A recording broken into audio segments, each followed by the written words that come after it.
Assalamualaikum warahmatullahi wabarakatuh. Bismillahirrahmanirrahim. Alhamdulillahirabbil alamin. Wassalatu wassalamu ala asyrofil anbiya'i wal mursalin wa ala alihi washabihi ajmain. Terima kasih yang kami hormati Ibu Lina dari Marina selaku Kepala Sekolah SD Negeri Wonoreto yang telah memberikan izin dan fasilitasinya kepada saya sehingga acara hari ini diseminasi budaya positif bisa terselenggara dengan lancar. Tak lupa teman-teman guru semua yang hadir di sini yang sangat-sangat saya hormati dan saya banggakan. Terima kasih. Karena waktu kita terbatas, mungkin acara hari ini kita buka dengan bacaan basmalah bersama-sama. Bismillahirrahmanirrahim.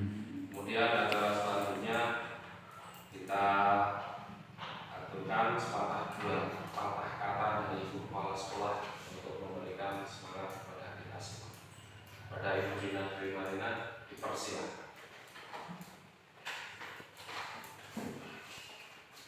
Bismillahirrahmanirrahim. Assalamualaikum warahmatullahi wabarakatuh. Alhamdulillahirrahmanirrahim. Wassalamualaikum warahmatullahi wabarakatuh.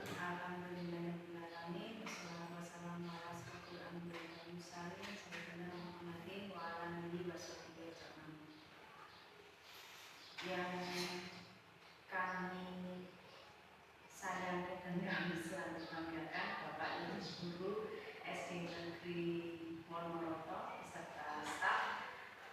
Alhamdulillah, puji syukur kita haturkan kepada Allah SWT karena pada hari ini kita diberikan nikmat sehat, nikmat kesehatan sehingga dapat berkumpul di ruang kelas SD Negeri Wonoreto ini dengan sehat tanpa apapun.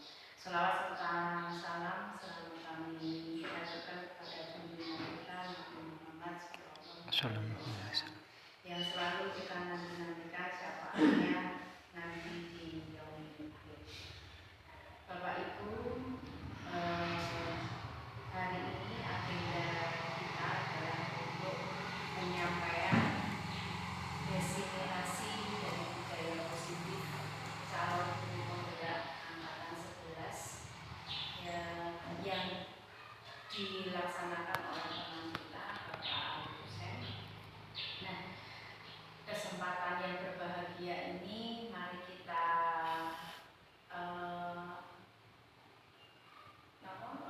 gunakan sebaik mungkin karena ini memang benar-benar ilmu yang sangat berguna sekali bagi Bapak Ibu guru untuk mendampingi anak-anak. Berbagai macam teori yang mungkin Bapak Ibu sudah pelajari di bangku kuliah atau mungkin pada saat webinar atau mungkin di diklat, itu mungkin sebagai referensi Bapak Ibu untuk mengajar dan mendampingi anak-anak. Nah, di sini nanti ada budaya positif di mana Bapak Ibu bisa mengimplementasikan, mengkolaborasikan dengan ilmu pengetahuan yang sudah Bapak Ibu miliki dan mungkin sudah diimplementasikan di sekolahan masing-masing. Budaya positif ini sebenarnya bukan hal yang baru bagi kita, cuma kita belum memahami kemasan yang benar-benar sesuai dengan anak-anak. Monggo di kesempatan ini nanti Pak Arif akan menyampaikan apa itu budaya positif, bagaimana mengimplementasikan, kemudian apa saja yang harus kita persiapkan, kita kondisikan untuk anak-anak. Tidak lain, ini semua untuk kemajuan pendidikan yang ada di SD Negeri Wonoreto khususnya dan pendidikan di Indonesia pada umumnya. Mungkin kurang baik kalau saya ngomong lebih banyak di sini. Monggo Pak Arif nanti dikondisikan apa yang nanti menjadi pertanyaan, apa yang masih menjadi ganjalan teman-teman. Monggo dijelaskan sesuai dengan ilmu baru yang panjenengan dapatkan di program guru penggerak. Nantinya supaya kita bisa maju, kita bisa hebat bersama-sama. Dari saya itu saja.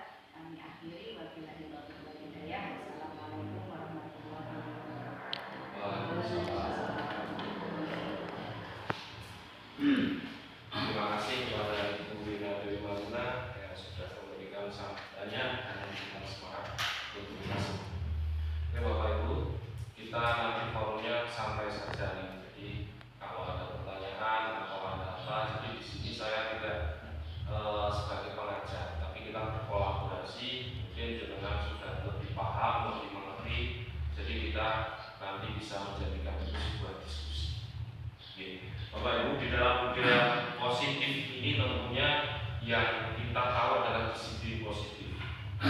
Mungkin jenengan sudah pernah dengar disiplin. Kita sehari-hari sebagai guru tentunya sudah familiar dengan kata mendisiplinkan anak. Mungkin dari panjenengan dari kata disiplin itu punya pandangan sendiri bagaimana caranya. Mungkin jenengan sudah punya cara untuk mendisiplinkan anak. Mungkin kalau disiplin itu menurut saya itu bekerja sesuai dengan aturan yang sudah ditentukan. oke, mungkin ada pandangan lain. Jadi mungkin ketika kita menemukan sebuah anak yang nakal, cara mendisiplinkan dia sih, Kristi dipaksa. Oke. Jadi kita sering familiar sekali karena memang cara mendisiplinkan anak di pengetahuan kita sebelumnya itu adalah dengan memaksa, dengan memberikan sebuah hukuman, gitu. Dan di sini yang akan kita pelajari adalah budaya positif yang tidak memaksa, tidak memberikan hukuman. Jadi kita akan mendisiplinkan anak dengan motivasi dari internal diri anak itu sendiri. Oke, lanjut. Kita di sini mungkin kita bisa bermain peran, jenengan bisa pilih dengan temannya. Coba Anda bayangkan bahwa Anda menyimpan sesuatu yang sangat berharga di dalam kepala tangan Anda. Anda harus menjaga benda tersebut sekuat tenaga Anda karena begitu pentingnya untuk kehidupan Anda. Tugas rekan Anda adalah mencoba dengan segala cara untuk membuka kepala tangan Anda. Teman Anda boleh membujuk, menghardik, mengintimidasi, memarahi, menggoda, menggelitik, bahkan menawari Anda uang agar Anda bersedia membuka kepala tangan Anda. Bisa dicoba Bapak Ibu. Bayangannya adalah sebuah benda yang paling berharga. Anda digoda oleh teman saya, buka. Kira-kira nek jenengan bagaimana? Apakah itu mau dibuka? Mbak Vivi? Tidak mau. Mbak Risti? Tidak mau. Pak Diram? Sama, tetap tidak mau. Itulah yang kita maksud adalah kita sesuatu yang dari luar itu tidak akan bisa untuk merubah sesuatu. Jadi yang kita maksud di sini adalah dari dalam. Jadi mungkin ada anak yang membuka itu, mungkin panjenengan membuka itu. Jadi ketika Anda membuka itu ada pengaruh dari luar dan membiarkan kita dikontrol oleh orang lain. Makanya di sini ini menurut William Glasser, ini adalah teori kontrol. Jadi ini sebuah teori yang memang barang baru. Jadi sebelumnya kita menganggap bahwa kita dengan memaksa anak-anak mau itu ternyata hanyalah sebuah ilusi. Jadi anak itu memang dia membiarkan dirinya sedang dikontrol oleh kita. Oke. Yang pertama, ilusi seorang guru bisa mengontrol murid. Yang kedua, ilusi semua penguatan adalah positif dan bermanfaat. Jadi kalau kita beri penguatan terus, itu hanyalah sebuah ilusi Bapak Ibu.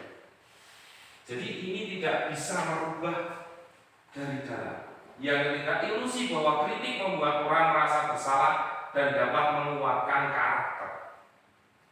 Kalau kita memberikan kritik, terus itu tidak akan menguatkan karakter yang kita kritik. Yang kelima, ilusi bahwa orang dewasa dapat memiliki hak untuk memaksa. Nah, jadi memang betul-betul dari dalam. Seperti yang kita ketahui juga Bapak Ibu. Jadi dari modal kepedulian kita itu memang orang yang paling peduli dengan diri sendiri. Kalau jenengan tidak percaya, mungkin jenengan bisa pas kita foto berlima. Kita foto berlima. Sing papat APKB. Yang kita ini kok terlihat agak seperti mungkin wajahnya jelek atau gimana, biasanya minta dibalik. Itulah berarti kita sudah sadar bahwa kita wujud kepedulian kita kepada diri sendiri itu sangat tinggi. ini Dr. William Glasser ini menyatakan jadi teori ilusi, jadi teori kekuatan dari luar itu ternyata tidak bisa untuk merubah seseorang. Oke, mungkin ini pemahaman baru. Saya juga seperti itu, kemarin juga sedikit kaget dengan teori apa yang dipelajari di budaya positif ini. Dan apa yang sering saya lakukan ke anak, ternyata setelah mempelajari ini saya sedikit berpikir, oh ternyata ini hanya sebuah ilusi. Jadi saya dengan mengetahui ini, saya merubah cara pandang saya ke anak. Jadi saya harus bisa memunculkan motivasi diri dari dalam anak. Oke, lanjut. Nah ini dari menurut Ki Hajar Dewantara sendiri, untuk mencapai kemerdekaan dan pendidikan dan mencari murid yang merdeka, syarat utama adalah disiplin yang kuat. Jadi disiplin yang kuat di sini dari dalam diri, internal. Jadi pengaruh-pengaruh luar itu kurang bisa untuk bisa merubah anak, mendisiplinkan anak. Tapi ketika disiplin dari dalam diri itu sudah terbentuk, kesadarannya sudah terbentuk, kita akan berbeda. Nah, sementara tujuan disiplin positif adalah menanamkan motivasi pada murid-murid kita, yaitu untuk menjadi orang yang mereka inginkan dan menghargai diri sendiri dengan nilai-nilai yang mereka percaya. Jadi kita harus menanamkan pada diri anak adalah nilai-nilai yang mereka yakini, yang mereka percaya. Misal contoh, ketika kita melihat anak berkelahi, jadi prinsip mungkin nilai yang mereka yakini adalah bahwa saling menyayangi itu hal yang baik. Jadi kita bisa tekankan bahwa saling menyayangi itu adalah hal yang baik. Oke, lanjut. Nah, sementara nilai-nilai kebajikan di sini ini sudah saya ambilkan dari beberapa sumber. Jadi ada nilai-nilai kebajikan yang memang harus dipercayai anak, dan ini bersifat universal. Jadi tidak memandang agama, suku, ras, budaya atau apapun. Jadi semua orang itu pasti menghargai prinsip ini sebagai nilai kebajikan. Kalau di kurikulum kita ada profil pelajar Pancasila, di mana dengan 6 dimensinya: beriman, mandiri, alam kritis, berkebinekaan luka, bergotong royong, kreatif. Yang kedua dari Ibu Primari.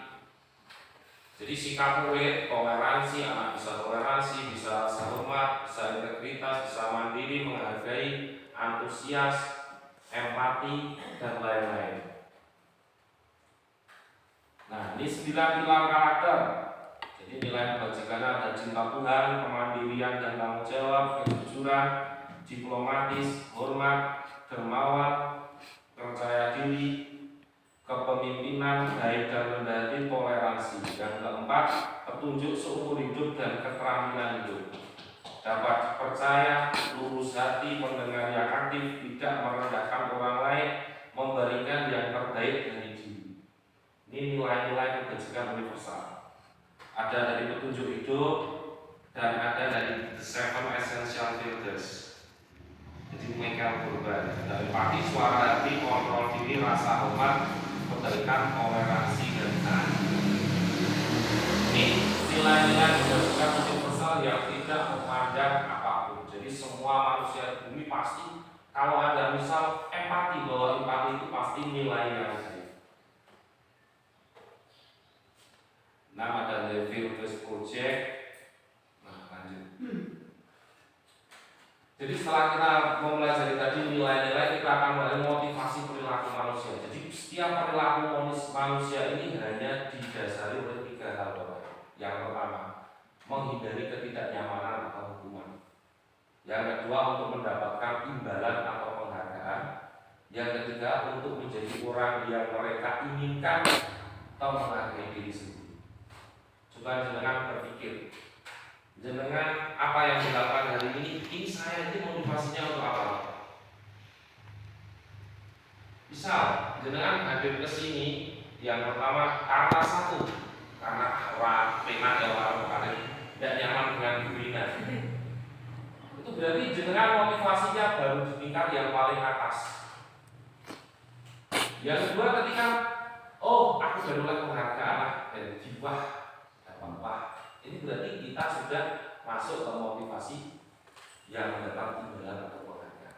Dan ini adalah motivasi ekstrinsik dari luar.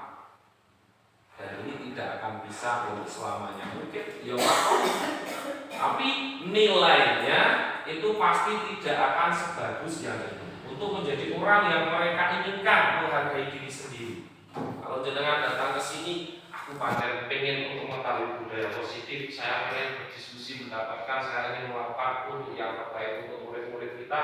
Jadi Anda sudah di tingkat motivasi yang paling tinggi. Jadi berbicara soal sebuah motivasi itu kalau dalam agama kita itu semua itu dengan niat. Jadi mungkin kita melakukan hal yang sama, tapi ketika motivasi yang di tingkat yang sulit, yang cenderung yang sedikit. Jadi yang kita lakukan nilainya tentu akan lebih sedikit. Tapi kita melakukan hal yang sama dengan menemukan motivasi yang paling baik, kita lakukan double dapat beberapa tambahan. Ada pertanyaan mungkin? Belum. Oke. Jadi motivasi perilaku manusia ini hanya dilandasi oleh 3. 1, menghindari ketidaknyamanan, mendapatkan imbalan, menjadi orang yang inginkan menghargai diri sendiri. Dan ini pun apa yang terjadi pada murid kita.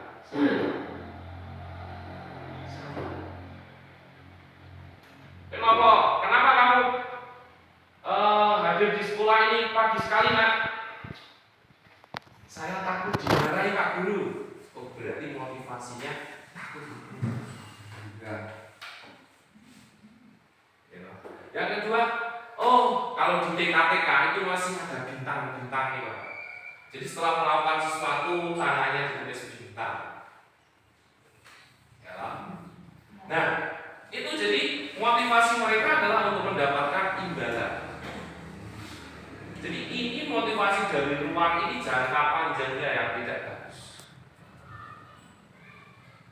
Sampai sini paham ya? Paham ya? Oke, next. Nah, kita juga akan mulai kebutuhan dasar manusia sebagai dasar kita dalam membimbing murid-murid kita. Jadi murid-murid kita itu ada 5 kebutuhan dasarnya, Bapak Ibu. Jadi 5 kebutuhan dasar yang memang harus terpenuhi. Yang pertama adalah kasih sayang dan rasa diterima. Yang kedua, bertahan hidup. Yang ketiga adalah kebebasan, kesenangan, dan penguasaan terhadap orang lain. Jadi di sini saya punya sebuah contoh kasus. Jadi kita tahu nanti kebutuhan dasar anak yang mana ya. Dan itu nanti ketika kita sudah tahu kebutuhan dasar, kita akan bisa lebih membimbing anak kita. Jadi di sini saya punya sebuah kasus Pak Arif, guru kelas 5B di SD Wonorogo sedang belum menghadapi salah satu murid di kelasnya. Zaki. Beberapa anak di kelas 5B telah datang pada Pak Arif dan mengeluhkan Zaki yang seringkali meminta bekal makan siang mereka dengan paksa. Jika Anda menghadapi situasi seperti Pak Arif, apa yang akan Anda lakukan? Menurut Anda, kira-kira apa alasan Doni melakukan hal itu? Satu ya, Zaki, apa yang akan Anda lakukan?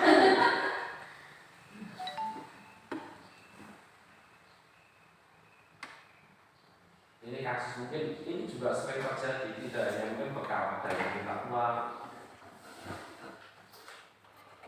dan mengganggu temannya. Apa yang akan Anda lakukan? Misal saya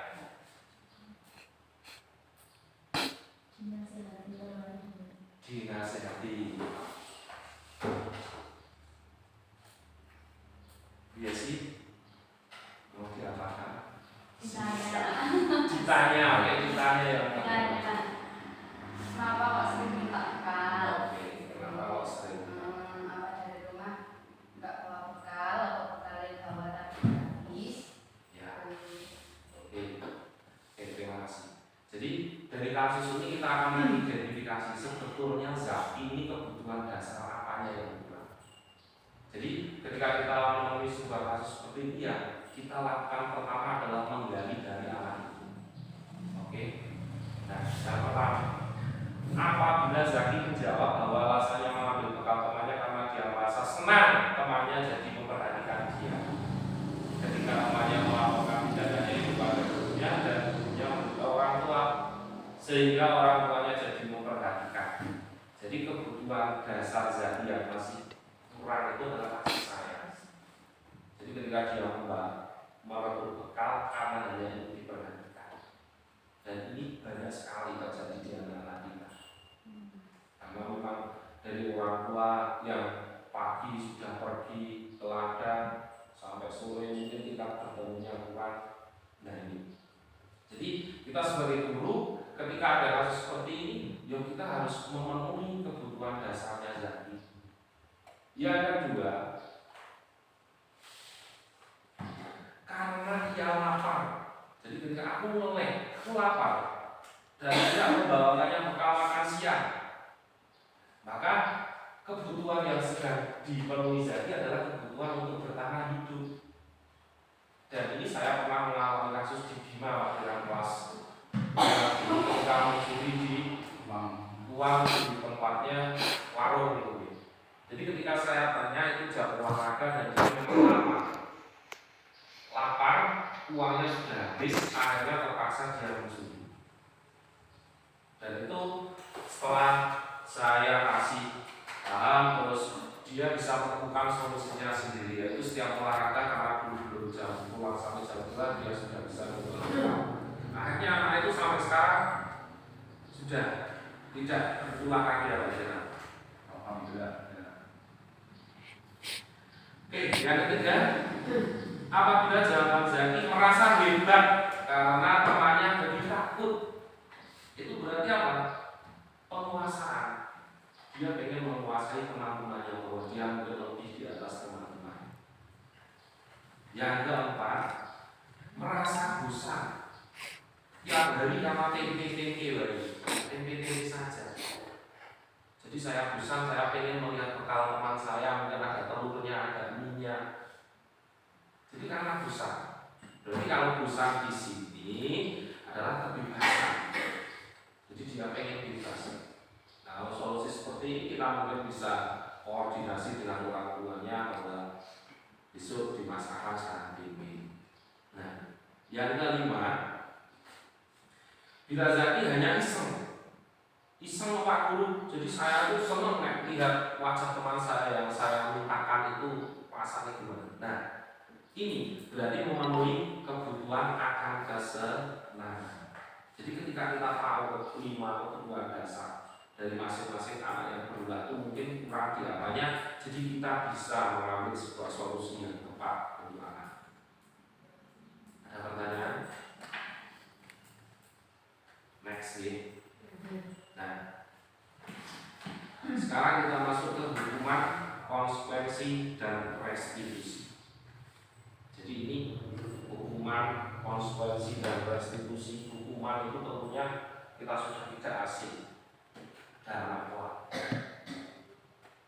Paling keliling lapangan 10 kali tanpa ditanya bagaimana dia terlambat, alasannya kenapa, langsung paling keliling lapangan 10 kali. Ini termasuk hukuman, jadi mendadak. Dan hukuman ini kita akan menghilangkan hukuman ini. Yang kedua ada konsekuensi. Itu sudah terencana dan sudah disepakati. Setelah 5 menit nanti harus tinggal di kelas 5 menit. Nah, istirahat 5 menit harus tinggal di kelas. Itu namanya konsekuensi. Yang ketiga adalah restitusi, dan yang paling penting nanti kita akan pelajari adalah tentang restitusi. Dalam restitusi adalah proses menciptakan kondisi bagi murid untuk membayar kesalahan mereka, sehingga mereka bisa kembali pada kelompok mereka dengan karakter yang lebih kuat. Ini sekilas pandang tentang restitusi, karena kita akan bahas nanti di sesi selanjutnya. Nah, hukuman sendiri, mungkin tanpa kita sadar kita sering sekali memberikan hukuman dan itu ternyata menciptakan identitas gagal pada anak. Jadi mungkin pemikiran kita karena dengan hukuman anak itu akan patuh, dan ternyata dengan hukuman anak itu akan identitas gagal, rasa percaya dirinya akan berkurang karena sesuatu yang tidak menyakitkan harus terjadi, tidak nyaman anaknya, jadi anak akan tersakiti. Oke, jadi nanti mungkin setelah ini hukuman bisa kita hilangkan. Yang kedua, nah, identitas sukses. Jadi dalam disiplin dengan hukuman itu menciptakan identitas gagal pada sesuatu. Yang kedua dengan konsekuensi dan restitusi. Jadi konsekuensi sesuatu harus terjadi, ya memang harus terjadi. Tinggal 5 menit karena terlambat 5 menit. Tidak nyaman untuk murid atau anak untuk jangka waktu pendek. Korban bisa diabaikan, murid atau anak tidak dibuat nyaman. Korban mendapatkan ganti di restitusi. Murid anak mendapatkan penguatan.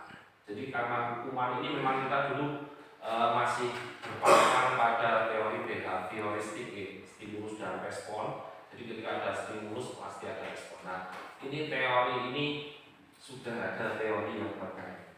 Jadi ketika kita ingin mendisiplinkan anak, maka gunakanlah yang konsekuensi atau restitusi. Tapi yang paling bagus adalah restitusi. Oke, kita lanjut. Nah, restitusi itu bukan untuk menebus kesalahan, namun untuk belajar dari kesalahan. Restitusi itu memperbaiki hubungan. Restitusi adalah tawaran, bukan paksaan. Restitusi menuntut untuk melihat ke dalam diri. Restitusi mencari kebutuhan dasar yang mendasari tindakan. Restitusi diri adalah cara yang paling baik. Restitusi fokus pada karakter, bukan tindakan. Jadi restitusi itu misal ketika anak marah, anak berkelahi, terus ditanya dulu, kita tanya, kenapa berkelahi? Karena saya diejek oleh teman itu. Jadi kita stabilkan identitasnya dulu. Jadi anak itu biar bisa kita gali, kita harus stabilkan identitasnya. Karena ketika dalam keadaan emosi, kita tidak akan bisa masuk. Oh, ya wajar lah, ya wajar. Saya juga akan marah ketika ada teman yang mengejek. Jadi ketika dia merasa terbela, dia akan masuk terus stabil. Identitasnya sudah stabil. Jadi ketika identitas sudah stabil, masuk ke langkah yang kedua. Langkah yang kedua, keyakinan. Tanyakan keyakinan. Nah, ini nanti ada hubungannya dengan aturan kelas yang sudah kita buat menjadi kesepakatan kelas, menjadi keyakinan kelas. Nanti kita pelajari juga cara menyusunnya bagaimana. Oke. Restitusi itu menguatkan. Restitusi mengembalikan murid yang berbuat salah pada kelompoknya. Restitusi fokus pada karakter, bukan tindakan. Oke. Kita tinggalkan sejenak restitusi. Nah, kita punya teori baru. Jadi dihukum oleh penghargaan. Jadi kita sering memberikan penghargaan ke anak. Oke. Yang dapat ini tangan sekomen, dapat bintang. Ternyata menurut Alfion ini penghargaan maupun hukuman adalah cara-cara mengontrol perilaku seorang yang menghancurkan potensi untuk pembelajaran yang sesungguhnya. Ini otak kayak pensil. Ini secara tidak langsung itu menghancurkan potensi selanjutnya. Karena ada beberapa ini. Jadi satu, pengaruh jangka panjang dan jangka pendeknya. Misal ketika tadi yang terbiasa diberi bintang, anak diberi bintang, mungkin di kelas 2 ternyata gurunya tidak menggunakan penghargaan. Anak itu. Yang kedua, penghargaan tidak efektif. Penghargaan ini ternyata tidak efektif.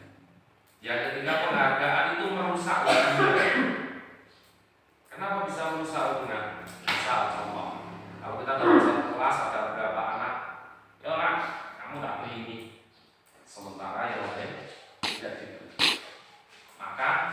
pada anak yang lain itu akan apa? Dia akan merasa iri, makanya dia akan, jadi hubungannya dengan anak yang diberi hadiah itu mungkin akan menjadi sedikit berubah karena merasa tidak iri. Yang ketiga, penghargaan mengurangi ketepatan, dan ini sudah dilakukan studi.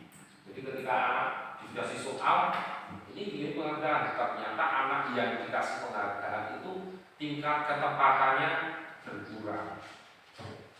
Penghargaan menurunkan kualitas, penghargaan mematikan kreativitas, penghargaan itu sama dengan menghukum. Jadi hukuman dan penghargaan dalam teori budaya positif di sini adalah sangat-sangat tidak diperbolehkan. Jadi kita harus berhati-hati kepada anak-anak kita tentang penghargaan dan juga hukuman. Oke, sampai sini ada pertanyaan?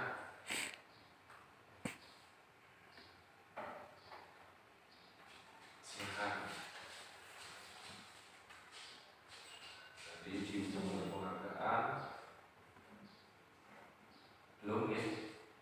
Belum, lanjut dulu. Jadi keyakinan kelas. Nah ini keyakinan kelas ini kita bentuk biasanya, nah ini masih bisa kita bentuk karena masih dalam awal-awal tahun baru. Jadi nilai-nilai keselamatan atau kesehatan inilah yang kita sebut sebagai suatu keyakinan, yaitu nilai-nilai keselamatan universal yang disepakati secara tersirat dan tersurat, lepas dari latar belakang suku, negara, bahasa maupun agama. Oke, mengapa keyakinan kelas? Mengapa tidak peraturan kelas? Saya bisa menjawab.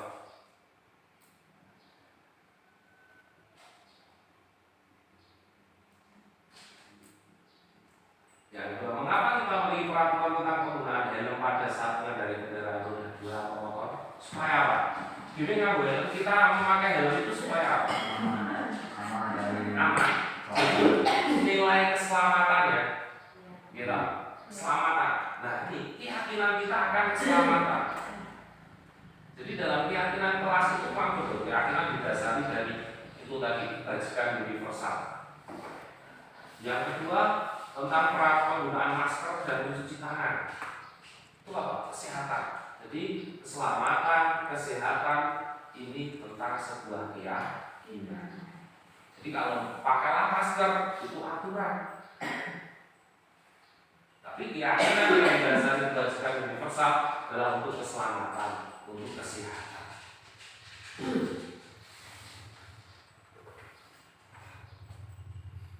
Oke, dalam bentuk keyakinan kelas ini, jadi bisa kita lakukan yang pertama, mungkin membantu jenengan, murid-murid jenengan, ayo gali semua, ayo kita bikin sebuah peraturan dulu.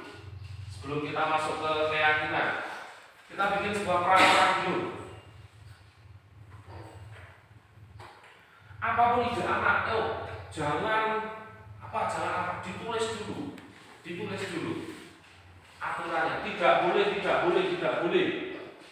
boleh apa, ditulis, nanti usulkan, karena memang ketika anak sudah beride, dia sudah mempunyai ide, itu anak akan lebih bertanggung jawab ketika idenya datang dari dia sendiri. Itu sifat dasar manusia juga. Orang itu akan sangat peduli dengan ide-idenya sendiri. Anda punya ide seperti ini, saya harus seperti ini. Anda akan lebih bertanggung jawab dengan ide Anda ketika Anda beride. Jadi anak pun demikian. Jadi, tidak boleh ini, tidak boleh, tidak apa-apa kita tulis, tidak boleh, bla bla bla bla sampai banyak sekali. Setelah tidak boleh, dari anak kita gali terus. Sampai kita tuliskan semua. Setelah ini aturan-aturan ini kita selesai, baru langkah kedua adalah jadikan kalimat yang tadinya negatif ini menjadi kalimat positif. Contoh, tidak boleh bicara di kelas. Ini kalimat negatif. Jadi, ayo anak-anak, ini karena kalimat negatif, ayo kita bentuk kalimat positif. Tenang di kelas. kalimat ini penting. Mungkin jenengan pernah baca sebuah studi di mana ada sebuah poster jangan ngebut. Jangan ngebut. Dan itu kalimat negatif. Ternyata setelah studi diteliti, pengaruhnya itu kurang berpengaruh. Akhirnya polisi ganti.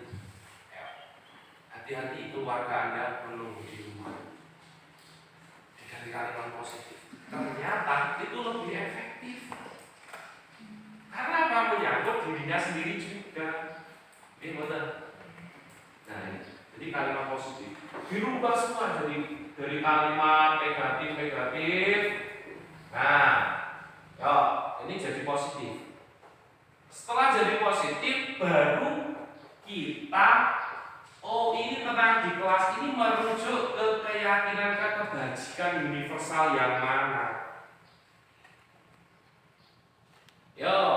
Saling menghargai. Berarti keyakinan yang mana yang ingin dituju?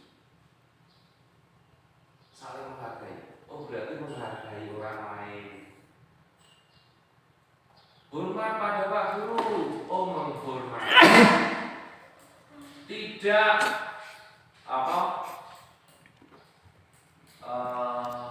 membuat gaduh atau bikin tenang. Saling menyayangi, saling menghormati. Dan ini semua pasti ada nilai-nilai kebajikan universal.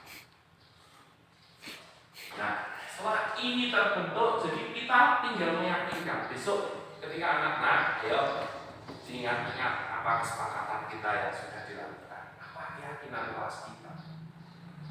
Karena ini sangat penting, bentuk keyakinan kelas ini akan berguna pada saat kita melakukan restitusi. Jadi keyakinan kelas itu memang harus dibentuk dari anak sendiri jangan beli jadi. Beli jadi, karena itu tidak akan melibatkan anak. Jadi ketika kita melibatkan anak akan bertanggung jawab betul. Kebersihan, berarti kesehatan. Kamu yakin kalau kesehatan itu bagus untuk kamu? Bagus, Pak.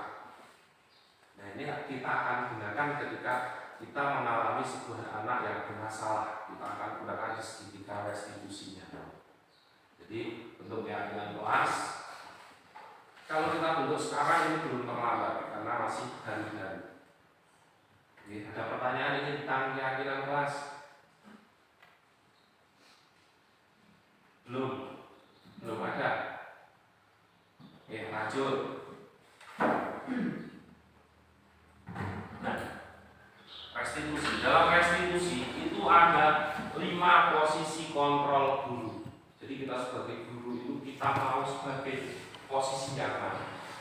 Yang pertama kita sebagai penghukum, 2 membuat rasa bersalah, 3 posisi teman, 4 posisi pemantau, dan yang kelima posisi manajer. Dan yang kita harapkan adalah kita berada di posisi pemantau dan manajer. Ini bedanya bagaimana penghukum. Penghukum ketika kita anak terlambat, kali keliling lapangan 10 kali. Ini penghukum.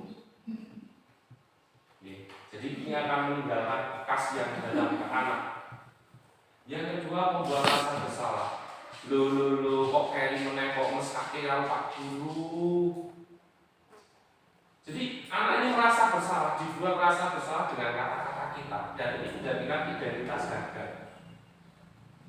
Yang ketiga ini sudah mulai apik teman.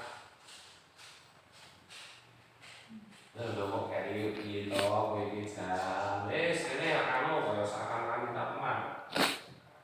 Yang keempat kita sebagai pemantau. Ini sudah lebih bagus. Yang kelima adalah sebagai manajer. Jadi kita sudah di tingkat yang mana mungkin Bapak Ibu sudah mulai mengerti. Dan yang kita harapkan adalah kita ada di pemantau dan manajer. Lanjut dulu. Penghukum. Nah, ini bisa menggunakan hukuman fisik maupun verbal. Fisik atau verbal dengan kata-kata yang kasar, dengan kata-kata yang menyakitkan anak. Dan ini efeknya sangat luar biasa. Jadi anak itu karena memori manusia itu ketika disakiti, dendamnya itu bisa beberapa tahun. jenengan pun tak kira sama saja. Karena saya juga merasakan. Jadi ketika saya masih SMA, saya itu SMA, matematika ulangan saya belum mengerjakan, saya sudah dipanggil. Wis kowe harus negara bijimu wis dadi. Dan kata-kata itu sangat terngiang sampai hari ini. Jadi saya sangat benci sekali dengan guru. Jadi kita hati-hati sekali. Yang kedua, membuat merasa bersalah. Pada posisi ini biasanya guru akan bersuara lebih lembut, toh gimana toh kamu itu. Nah, jadi dengan intonasi yang dibuat-buat seakan anak itu merasa anak itu merasa bersalah. Dan ini sering kita gunakan beberapa.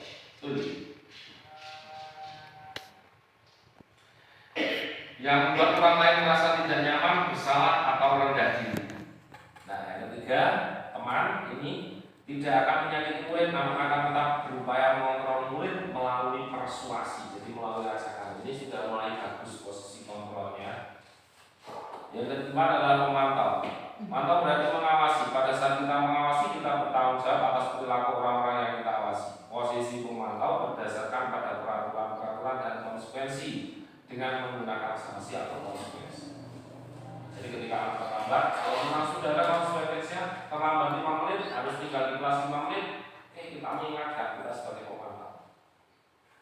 Yang ketiga adalah manajer.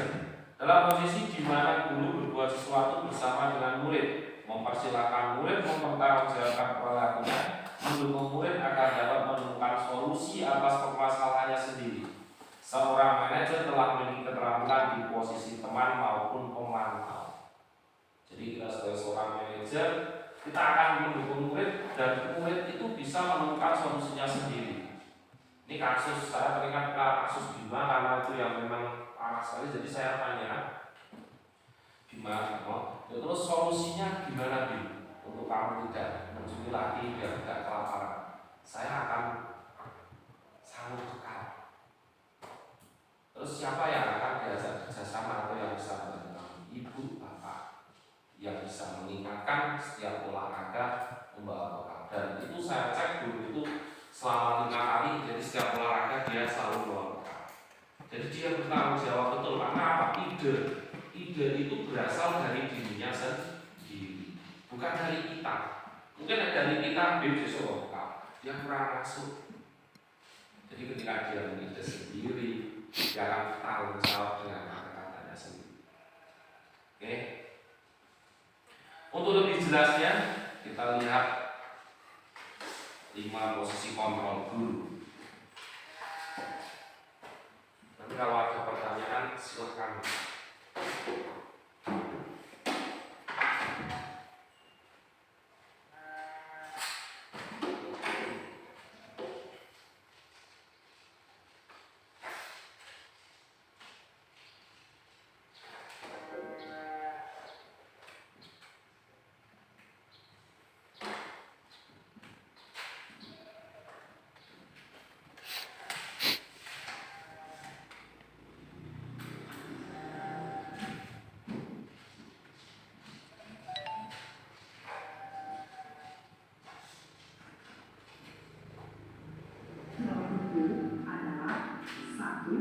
Posisi pendukung.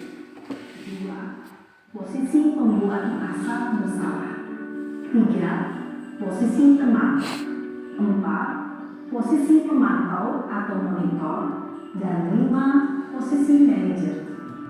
Untuk lebih memahami kelima posisi tersebut, mari kita saksikan kasus Naen yang terlambat hadir 20 menit di sekolah dan melihat bagaimana kelima posisi kontrol dalam menghadapi masalah tersebut.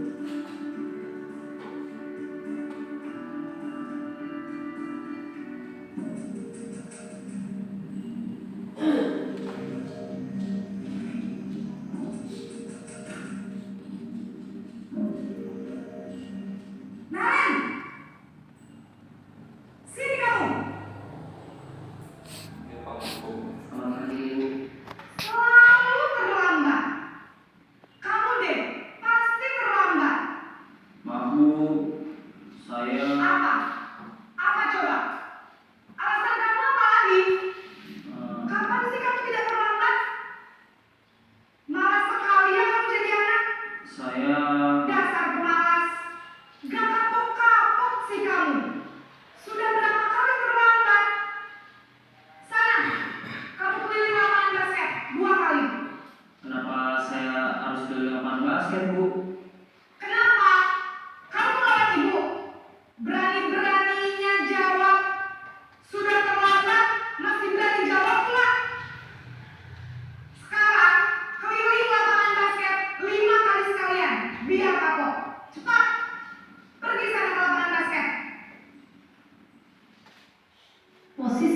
hukum biasanya berbicara dengan nada tinggi, menghardik, menunjuk-nunjuk, menyakiti, dan menyindir. Hukuman bisa berupa fisik maupun psikis. Ibu dan bapak guru hebat, dampak yang terjadi pada murid ketika guru berada pada posisi pemberhentian adalah murid cenderung akan memberontak, bahkan menyimpan dendam.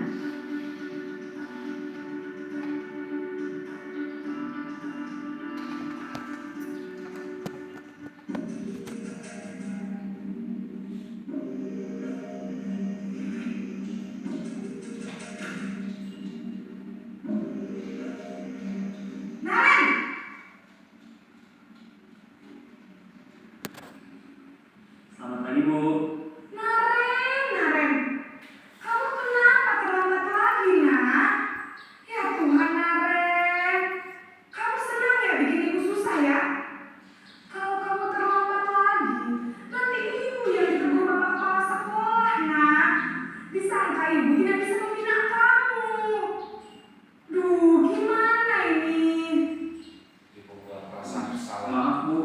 Duh, Gusti Naren, kamu suka ya kalau ibu ditegur bapak kepala sekolah?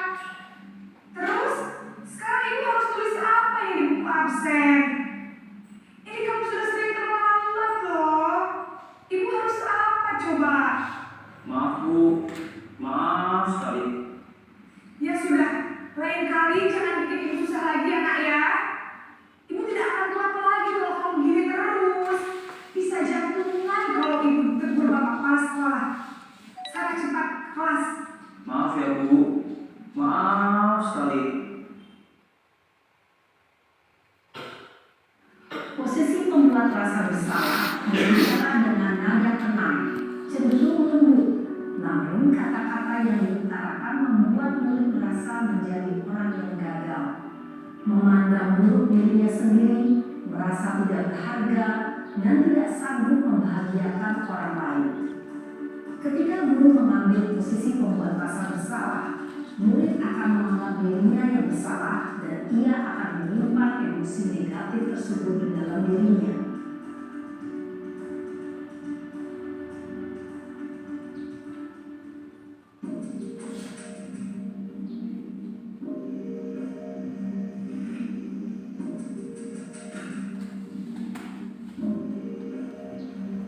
Naren,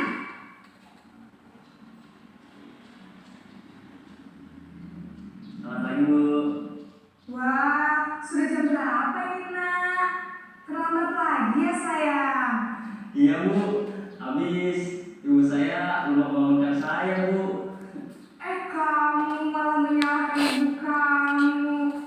Kamu bukannya anak yang larinya paling kencang. Kok terlambat sih? Iya, Bu. Saya memang terlambat bangun tadi. Jadi, biarpun saya lari kencang, tetap nggak kencang, Bu. Ya sudah sana, nanti lain kali larinya lebih kencang lagi ya. Biar gak terlambat lagi. Bikin senang ibu, demi ibu. Bisa kan?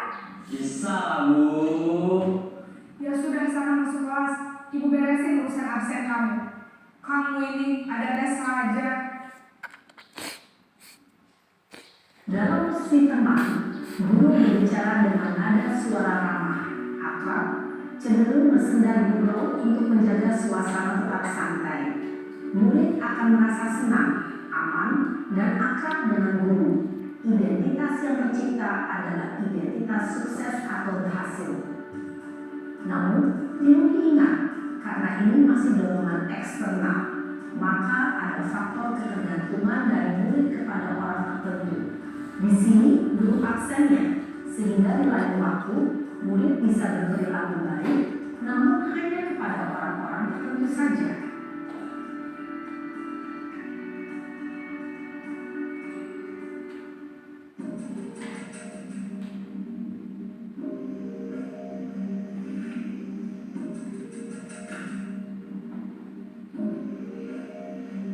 Naren!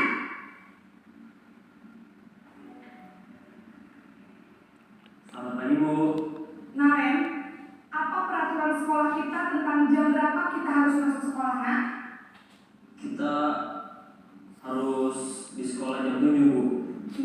betul, sekarang sudah jam 7.20. Naren sudah tahu konsekuensinya jika terlambat hadir. Paham Bu, saya harus tinggal kelas pas jam istirahat selama 20 menit. Iya benar, konsekuensinya demikian. Jadi nanti jam 9.30 pas istirahat, kamu harus tinggal di kelas, kerjakan tugas tambahan untuk ketertinggalan kamu, ya? Baik Bu. Posisi pemantau mengandalkan penghitungan atau data untuk mengontrol murid. Guru mengarahkan murid berdasarkan peraturan dan konsekuensi. Seorang pemantau menunjukkan bahasa tubuh dan ekspresi wajah yang datar dan cenderung formal.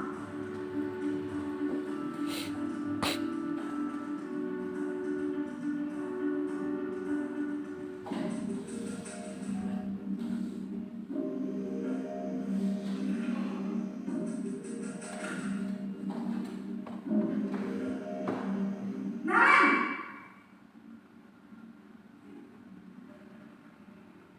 Selamat pagi Bu. Selamat pagi Naren. Maaf Bu, saya terlambat. Iya, sekolah masuknya jam 7, sekarang sudah jam 7.20. Jadi sekarang bagaimana ini Naren? Maaf Bu, saya lupa setel alarm saya semalam. Baiklah, menurut kamu, keyakinan sekolah yang mana yang perlu kamu tingkatkan? Menghargai diri sendiri dan orang lain mungkin ya Bu. Setuju. Jadi, apakah Naren meyakini prinsip saling menghormati tersebut? Iya Bu, saya meyakininya. Apakah Naren bersedia memperbaiki masalah keterlambatan ini? Bersedia Bu. Bagaimana kamu akan perbaiki masalah keterlambatan ini? Saya akan coba untuk tidak lupa menyetel alarm saya Bu. Baik, kalau Naren lupa menyetel alarm di rumah, ada orang yang kira-kira bisa bantu mengingatkan tidak? Ada Bu, kakak saya, Kak Emma. Ada lagi selain Kak Emma? Selain Kak Emma, ada ibu saya. Baik, jadi yang mengingatkan Naren adalah Kak Emma dan ibu kamu ya? Kira-kira akan mulai setel alarm kapan nih Naren? Setelah pulang sekolah, akan segera saya lakukan. Baik, jadi Naren akan setel alarm untuk bangun besok pagi dan akan diingatkan oleh kakak dan ibunda Naren ya. Ada lagi yang mungkin perlu dilakukan Naren agar tidak terlambat bangun lagi. Tidak ada Bu. Baik Naren, terima kasih untuk kerjasama kamu. Sekarang kamu perlu kembali ke kelas untuk belajar. Baik Bu, terima kasih. Posisi manajer adalah posisi kontrol yang disarankan untuk membimbing murid memiliki sikap disiplin yang positif, yaitu murid yang mandiri, bertanggung jawab, dan dapat memecahkan masalah. Tujuan dari posisi ini adalah agar murid dapat berefleksi atas tindakannya. Guru akan dengan tulus memberikan pertanyaan-pertanyaan bermakna, sehingga membuat murid dapat belajar dari kesalahannya dan mencari sebuah solusi untuk menyelesaikannya. Ibu dan bapak guru hebat, setelah mengamati adegan kelima posisi kontrol tadi, kira-kira posisi mana yang paling ideal? Posisi mana yang dapat menunjang motivasi intrinsik murid? Ya, tentu posisi manajer. Posisi ini memang posisi ideal yang ingin dituju setiap pendidik. Pada posisi inilah, guru dapat menerapkan disiplin positif yang berpihak pada murid, yang memerdekakan murid. Perjalanan seorang pendidik tentunya tidak mudah untuk sampai pada posisi seorang manajer. Namun, tujuan kita pasti, yaitu menciptakan murid-murid yang mandiri, merdeka, dan bertanggung jawab.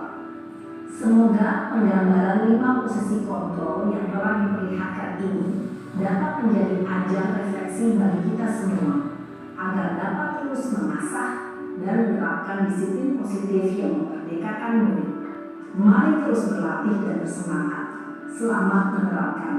Salam dan bahagia, Ibu dan Bapak Guru hebat.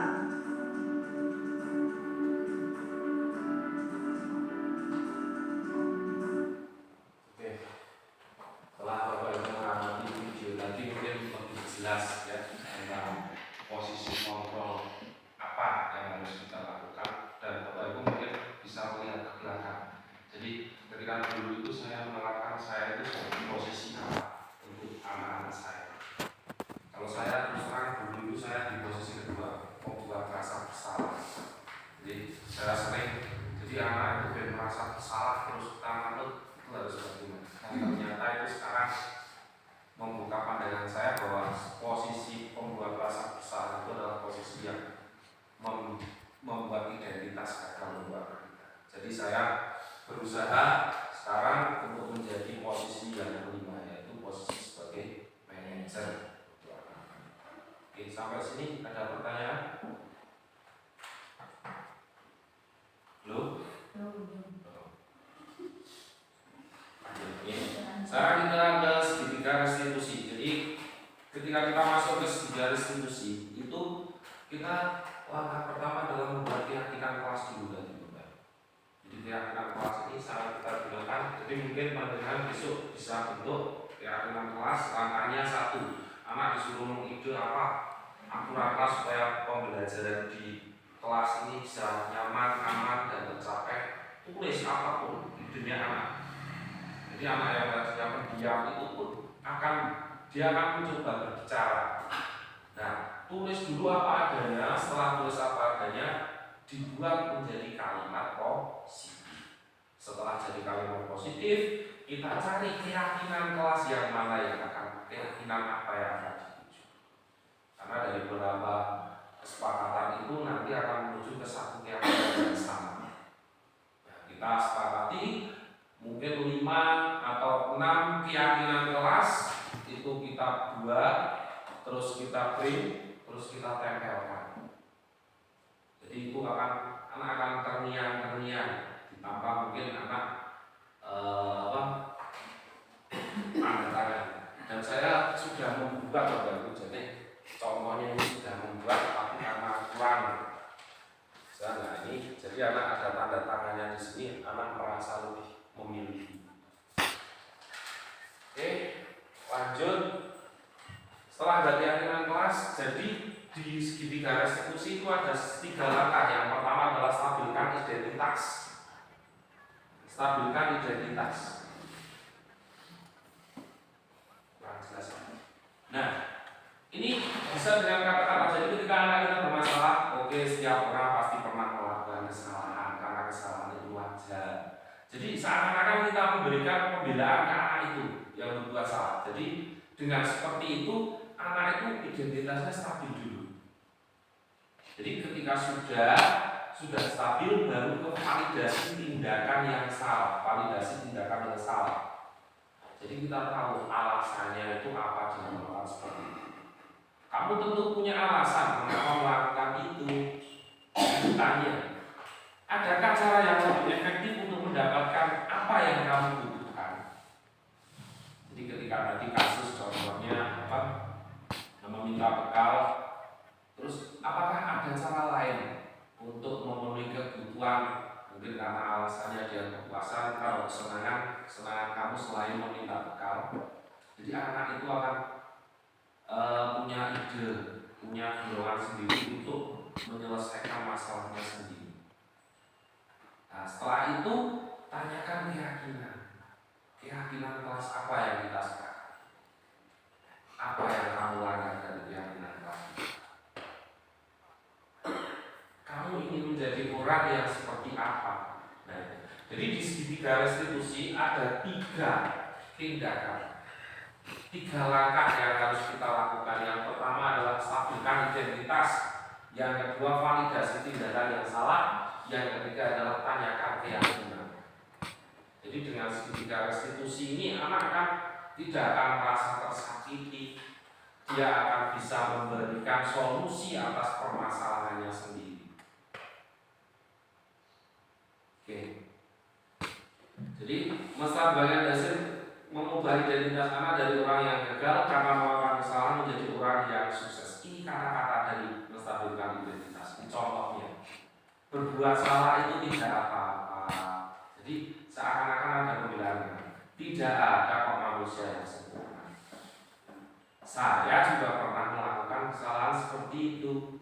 Kita bisa menyelesaikan ini. Bapak Ibu tidak tertarik mencari siapa yang salah. Tapi Bapak Ibu ingin mencari solusi dari permasalahan ini. Kamu berhak merasa begini. Apakah kamu sudah menjadi teman yang baik buat dirimu sendiri? Jadi ini kan seakan-akan membalani, walaupun tadi anaknya berbuat salah, tapi kita seakan-akan dipilih. Jadi ini stabil dulu identitasnya. Dari emosinya mempengaruhi. Ketika anak emosi langsung, aku isi salah. Kalau anak itu tidak akan malah kita masuki, tapi dia akan malah lebih sama juga ketika kita emosi ada orang yang membuat-buat, tambah kita emosi. Jadi ini bisa kita gunakan juga untuk diri kita sendiri. Yang kedua, validasi tindakan yang salah. Ini kata-katanya. Padahal kamu bisa melakukan yang lebih buruk dari ini ya. Kamu pasti punya alasan mengapa melakukan hal itu. Kamu patut bangga pada dirimu sendiri karena kamu telah melindungi sesuatu yang penting buatmu. Kamu boleh mempertahankan sikap itu, tapi kamu harus menambahkan sikap yang baru. Jadi validasi tindakan yang salah. Setelah kita bisa mengontrol stabil identitasnya, kita masuk ke validasi tindakan yang salah. Yang ketiga, langkah yang ketiga adalah menanyakan keyakinan. Jadi menghubungkan keyakinan anak dengan keyakinan kelas atau keluarga. Nah, jadi setelah itu keyakinan kelas, apa yang kita percaya sebagai kelas, yang kita percaya sebagai kelas atau keluarga? Apa nilai-nilai umum yang kita telah sepakati? Apa bayangan kita tentang kelas yang ideal? Kamu mau jadi orang yang seperti apa? Jadi ini segitiga restitusi, dan ini kita gunakan ke anak-anak yang bermasalah karena kita tidak mungkin lepas. Jadi kita sebagai sekolah kita pasti akan menemukan anak-anak yang memang secara khusus kita perlu bimbing. Oke, untuk lebih jelasnya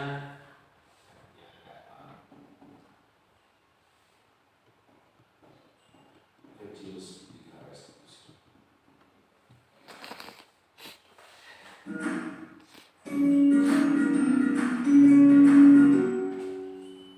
Salam dan bahagia Ibu dan Bapak guru hebat.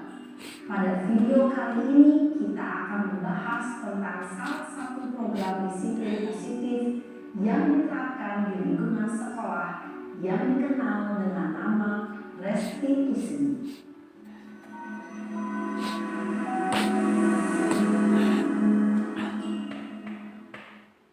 Restitusi dikembangkan oleh pakar pendidikan David Lawson, berlandaskan pada teori kontrol Dr. William Blaser. Segitiga restitusi adalah suatu proses dialog yang dijalankan oleh guru atau orang tua agar dapat menghasilkan murid yang mandiri dan bertanggung jawab. Pada saat guru di posisi manajer, aspek yang dikembangkan pada murid adalah motivasi prinsip, sehingga penanaman nilai-nilai kebajikan dapat tumbuh dan berkembang menjadi suatu kebiasaan positif yang akhirnya membentuk karakter diri. Proses dialog ini terdiri dari 3 langkah yang digambarkan pada 3 sisi pada segitiga restitusi. Sisi pertama adalah menstabilkan identitas. Sisi yang kedua adalah validasi tindakan yang salah. Dan sisi yang ketiga adalah menanyakan keyakinan. Ibu dan Bapak guru, berikut ini akan menunjukkan bagaimana seorang guru berada dalam posisi manajer menggunakan penerapan segitiga restitusi.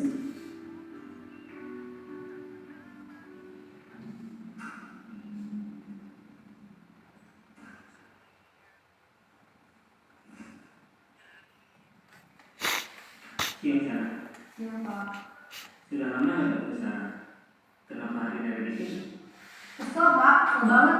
Masa aku dikatain tukang fitnah Pak? Ya aku marah lah. Aku gak dikatain mereka di depan kelas. Kesel banget. Oh begitu. Ya pasti kamu marah dan kesal. Bapak juga akan marah apabila ada yang menuduh Bapak seperti itu.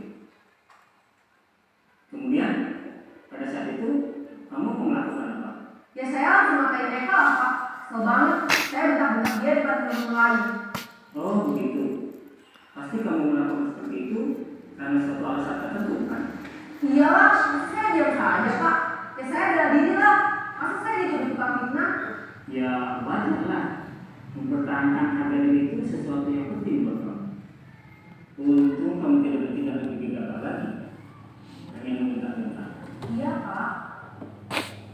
Untung saya masih bersabar dan hanya meminta saja. Sudah lulus padahal saya pasti bela diri lah. Ya pasti ya, tapi kamu memilih untuk tetap bertahan dan bersabar. Kamu memilih untuk tidak berbuat lebih parah lagi. Iya. Nah, sekarang coba kita lihat lagi tindakan kamu yang mentak-mentak Eka di kelas. Tindakan kamu itu kira-kira sesuai dengan keyakinan kelas atau prinsip kamu tidak? Enggak lah Pak. Capek Pak jadi pengarah. Jadi keyakinan atau prinsip mana yang sesuai dengan keinginan kamu? Ya, saya sebenarnya sangat menghargai orang lain. Mungkin saat itu saya menjadi emosi, jadi tidak melakukan sikap itu. Kamu meyakini tidak? Menghargai orang lain itu penting untuk kamu. Yakinlah Pak. Iya, setuju. Kita harus saling menghargai.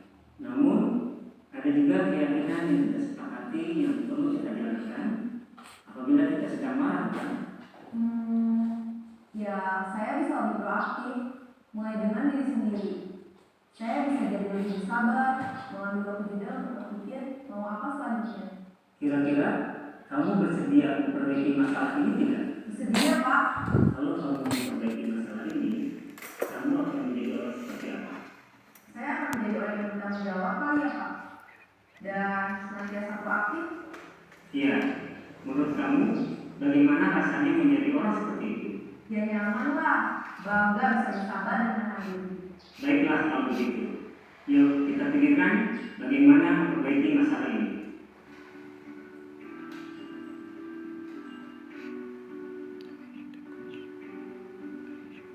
Ibu dan Bapak guru hebat.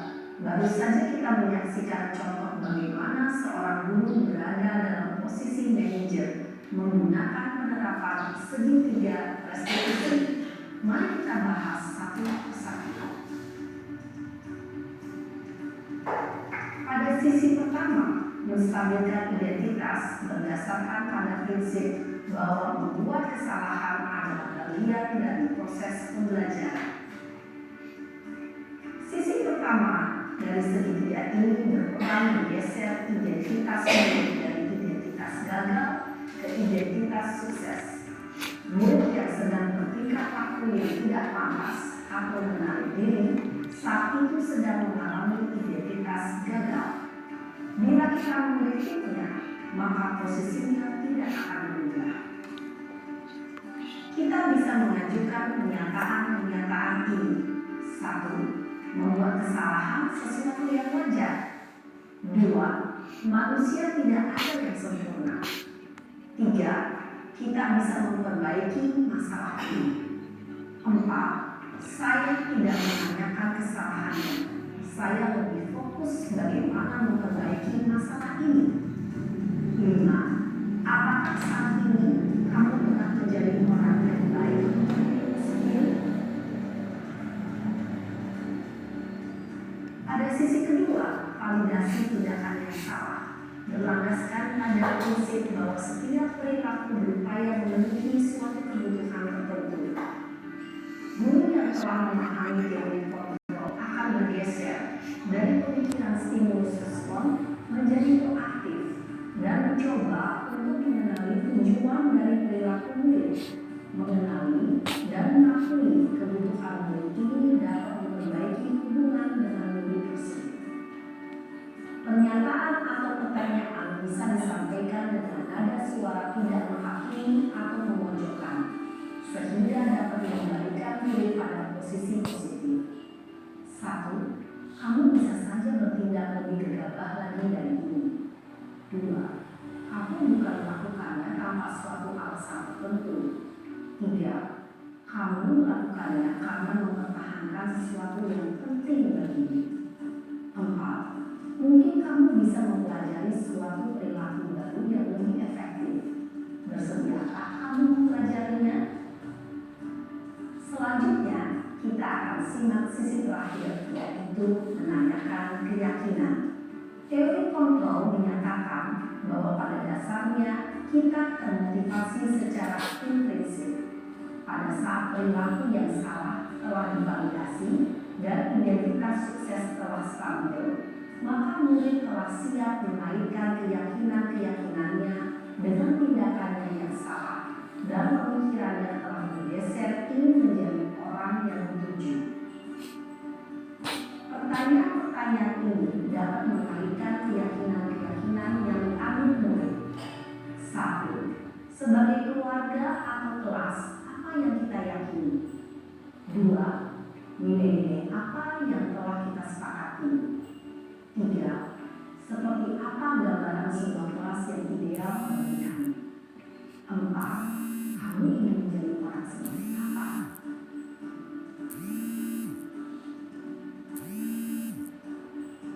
Dalam menerapkan segitiga restitusi, perlu memperhatikan beberapa hal, yaitu 1. Perilaku yang salah perlu dikaitkan dengan nilai-nilai atau keyakinan-keyakinan yang telah disepakati atau dibimbing. 2. Kesediaan orang yang melakukan kesalahan untuk memperbaiki masalah. 3. Pemecahan masalah sebisa mungkin relevan atau memiliki hubungan dengan masalah yang ada. 4. Usaha perlu adanya suatu usaha perbaikan dari pihak yang berbuat kesalahan. 5. Waktu perlu didedikasikan waktu dari pihak yang berbuat kesalahan. Tanyakan kapan akan mulai dilakukan usaha untuk memperbaiki masalah. Dengan memahami struktur penerapan segitiga restitusi, diharapkan guru dapat menerapkan posisinya sebagai manajer dengan mengajukan pertanyaan-pertanyaan bermakna yang dapat membuat murid menjadi lebih percaya diri, bertanggung jawab, dan mandiri. Nah, ibu bapak guru perlu tidaknya mengikuti ketiga tahapan dalam segitiga restitusi bergantung pada ringan beratnya suatu permasalahan. Misalnya, bila permasalahan tersebut ringan, maka tidak perlu dijalankan secara berurutan, bahkan bisa semudah menanyakan apa yang kita sepakati.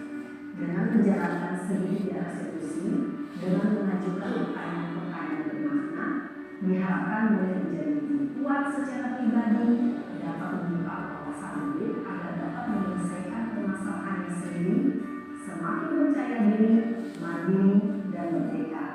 Salam dan bahagia, ibu bapak guru hebat.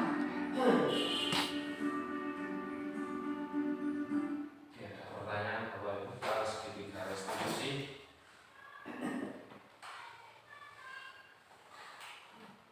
Mungkin kita sering menemui di kelas kita mungkin anak-anak yang bermasalah atau sedang dalam konflik, dan kita bisa menggunakan segitiga restitusi ini untuk menstabilkannya.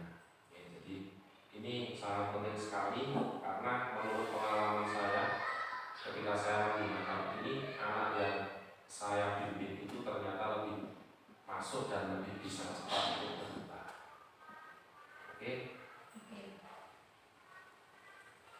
Oke, mungkin ini sekian dari saya, kurang lebihnya mohon maaf, tapi sebelum ini kita akan refleksi dulu.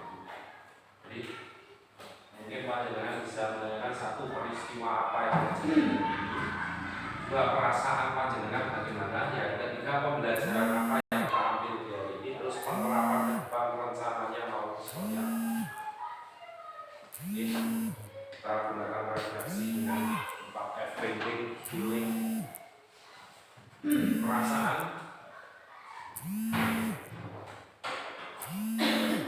perasaannya seperti apa, yang kedua peristiwa yang terjadi hari ini, peristiwa dulu ya. Apa, terus perasaan, peristiwa, pembelajaran apa yang Bapak Ibu peroleh, rencana penerapannya. Mungkin siapa yang bersedia untuk melakukan refleksi kegiatan hari ini, dari peristiwanya, perasaan, pembelajaran apa yang Bapak Ibu peroleh, terus rencana penerapan.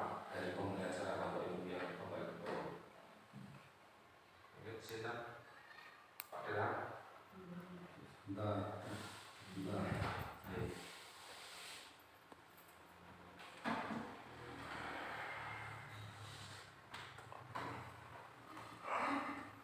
Perasaannya sedikit-sedikit apa ya mungkin bisa bahas ini ya untuk hari ini pemeriksaan peristiwanya apa peristiwa yang terjadi pembelajaran apa yang aku peroleh.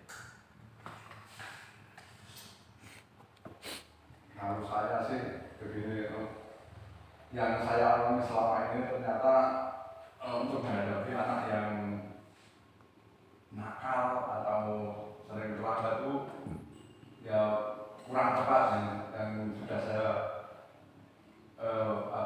saya lakukan untuk anak. Ternyata ada yang lebih bagus seperti yang dipaparkan oleh Pak Arif tadi. Kalau kemarin saya kadang-kadang ya agak marah, ya. Kadang-kadang saya beri konsekuensi, misalnya terlambat lagi mau apa yang konsekuensi yang mau kamu lakukan itu. Ada yang bilang saya mau dilakukan dulu, jangan ya apa. Ada yang tidak boleh masuk dan beragam jawabannya. Ternyata itu tidak baik untuk anak karena itu juga termasuk hukuman ya.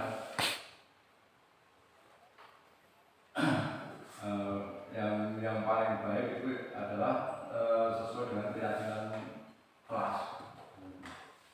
Terima kasih Pak Ira. Terima kasih kepada Pak Ira. Mungkin ada yang mau melakukan refleksi lagi, Mbak Risti. Sedikit ya Pak Arif. Jadi, Ini mungkin sedikit menggarisbawahi untuk seluruhan pemaparan tadi. Bagus sekali apresiasi untuk pandangan Pak Arif. Memang betul kalau perasaan hari ini senang sekali karena ternyata hal baik ini bisa ditularkan, diketahui oleh teman-teman yang lain yang nanti pasti harapannya bisa dilakukan di dalam kelas masing-masing. Kemudian untuk diskusi ini tadi saya sempat tergelitik dengan pemberian identitas nakal. Itu kan yang saya untuk nakal ini mungkin kalau kita telaah secara harfiah mungkin agak ke negatif ya. Karena memang kita memandang anak bukan anak saja nih, bahkan kita memandang sesuatu itu sekarang lebih dikedepankan kepada asetnya bukan kekurangan. Jadi mungkin untuk branding nakal ini nanti kita bisa ganti dengan anak-anak yang lebih aktif dari teman yang lainnya, atau mungkin anak-anak yang belum memahami, anak-anak yang baru proses untuk komit dengan keyakinan kelasnya, kesepakatan kelas. Jadi apapun itu wujud anak ya, apapun itu dia, itu kita lihatlah dia dari segi positifnya, dari segi asetnya. Jadi dari situ nanti pasti kita lebih bersemangat untuk menggali apa yang menjadi kesenangan, apa yang menjadi kompetensi anak itu di dalam pembelajaran ini apa. Tidak ada misalnya kalau kita ketahui bahwa anak yang lahir ke dunia ini tidak ada yang membawa hal negatif. Hal negatif itu hanya imbas dari efek lingkungan dan mungkin kurangnya kesadaran. Jadi pada anak itu yang positif, stop memberikan value negatif kepada anak. Terima kasih. terima kasih sekali atas masukannya, Bu Elsa, luar biasa sekali. Ya, jadi sekarang itu betul jadi anak itu memang lahir itu tidak ada anak nakal, tidak nakal. Jadi anak nakal itu memang karena pengaruh lingkungan, gambarnya itu yang terlihat sedikit jelas adalah yang sedikit. Jadi kita memandang sebagai aset dan terima kasih sekali Bunda atas masukan yang sangat luar biasa ini, dan harapannya dengan masukan seperti ini kita lebih bersemangat lagi, lebih mencintai lagi anak-anak kita apapun posisi. Terima kasih sekali lagi. Mungkin satu kali lagi yang mau melakukan refleksi. Saya ada Silakan. perasaan saya senang, jadi saya ada pikiran yang saya lakukan itu termasuk disiplin positif atau hukuman. Soalnya di waktu kesepakatan kelas itu kalau anak yang terlambat sekolah kan saya tanya dulu ke anak-anak, kalau terlambat nanti bagaimana? Dia menjawab, banyak yang bilang nanti Asmaul Husna 2 kali, ada yang menjawab Asmaul Husna 2. Terus saya ambil semua setuju itu Asmaul Husna 2. Jadi sekarang itu anak-anak yang terlambat dia menunjukkan setelah selesai mereka otomatis mengambil Asmaul Husna itu dan langsung melakukan Asmaul Husna 2. Terus yang saya tanyakan, saya itu melakukan hukuman atau disiplin positif tadi? Terima kasih atas pertanyaan yang luar biasa. Jadi apa yang dilakukan Bu Risti itu kalau dari pemaparan mereka masuk ke konsekuensi, jadi konsekuensi karena itu sudah disepakati dulu, dan ketika terlambat anak-anak sudah sepakat dan itu harus dilakukan, itu namanya konsekuensi. Jadi dengan konsekuensi itu mungkin Bu Risti bisa masuk ke restitusi, Bu Risti. Jadi setelah dengan itu tingkatnya di bawah restitusi, konsekuensi dengan bisa ke restitusi. Jadi anak-anak yang terlambat ditanyakan dulu kenapa, alasannya bisa terlambat, terus besok apa yang bisa dilakukan, keyakinan kelasnya kalau terlambat itu apa yang sudah dilakukan. Jadi itu karena mungkin bisa dimasuk ke menghormati orang lain. Jadi karena terlambat kita merugikan teman-teman kita yang sudah siap dan tidak menghormati teman-teman kita. Jadi prosesnya harus seperti ini dulu, guys.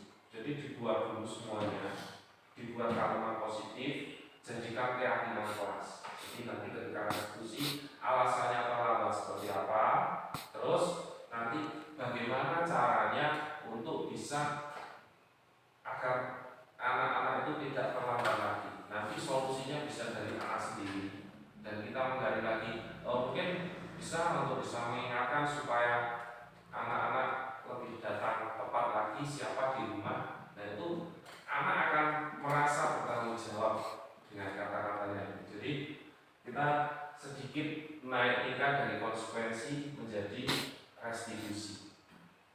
Demikian mungkin bisa diterima. Bisa. Ada lagi?